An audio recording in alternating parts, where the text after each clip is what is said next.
Hi there, I am Torley, the fashion designer. I was just on a photo shoot.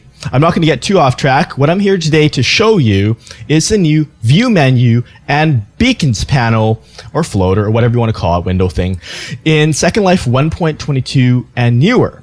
You may recall previously it was confusing to use, so Yazorama, it's been streamlined. Now it's a lot easier. First and foremost, the point of this is to show you specific kinds of objects, because in Second Life, especially if you're in a beautiful place like Chakran Forest, it can get very dense. So let's have a quick look. We know that there are particles falling down here, beautiful little will-o'-the-wisps and leaves. So if we click particle sources, let me just turn off physical objects for now to isolate that. So particle sources, and aha, they're all in blue. Like it says there. You can change the beacon width dynamically. You may want it to have a fat beacon because it's easier to find. And if these kind of crosshairish vertically thingies aren't the best for you, you can switch to highlights. And now it's shown by the original prims, the emitters, actual dimensions, and they're always in red. Do note you have to have one or both of these on at the same time. You can't turn them both off because otherwise that would defeat the purpose. You can also minimize this if you feel, oh, it's taking too much screen space. There you go. Let's have a quick look at physical objects. So I can right click and create, just res a prim. And under object tab, click physical. And as soon as we click physical objects, it gets recognized by a green beacon. If I'm also setting it to render highlights, aha, there it goes. And I can just let it go or whatever.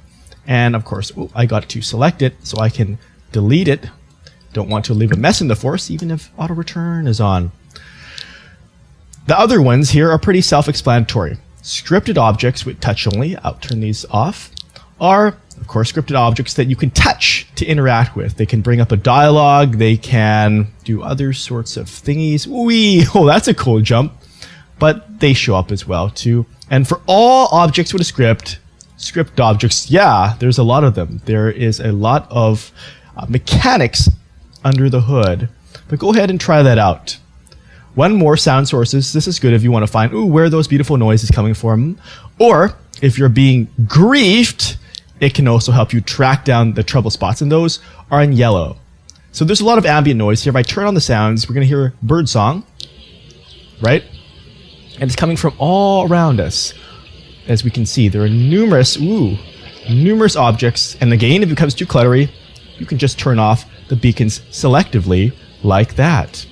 In my inventory, I have a quick object that will test this too. It's a sound cube. If I res this, and it plays a breakbeat.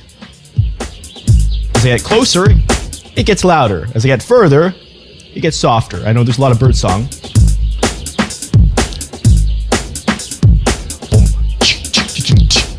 But before I get too carried away with my wannabe DJ skills, that is how beacons and of course these highlights work. So, what do you do if you want all these beacons and highlights to go away? Must ye unchecketh everyone? I say nay. Simply close it out and they're all gone. The next time you go to view menu and beacons, there they'll be again. Oh, and a couple more things in case you're wondering what happened to them. View menu and highlight transparent is just outside of the beacons thing. And you can, see everything that is transparent, of course. Just toggle that back off. And if you want to hide all these particle effects, which are very nice, but if they can prove overwhelming, let me just get a good focus on them. Then view menu and then hide particles. And they're off like that. Have an awesome Second Life.